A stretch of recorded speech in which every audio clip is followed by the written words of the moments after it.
ये ट्विटर पे marvellous Mrs जी नाम का एक अकाउंट है जिसने ये वीडियो पोस्ट करी है। Akshita, in 1990s Bihar, Lalu Yadav was a political necessity.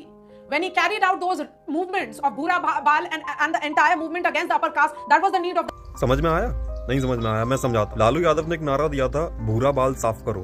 भा से भूमियार, रा से राजपूत, बा से ब्राह्मण और ला से लाला मतलब बनिया लो।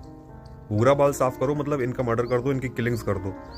लालू यादव के इस नारे के बाद रह रह कर गांव के गांव साफ कर दिए गए थे अपर कास्ट के, जिनको सवर्ण जाति बोला जाता है, उनके पूरे गांव के गांव साफ कर दिए गए थे। पुलिस कुछ एक्शन नहीं लेती थी, प्रशासन कुछ एक्शन नहीं लेता था, कोई सजा नहीं, कोई किसी तरीके की पनिशमेंट नहीं। ये था भूरा बाल साफ करो योजना, जिसको ये जस्टिफाई क्या ग्लोरीफाई कर रही है कि वो नीड ऑफ द आवर थी, need of the political circumstances थी।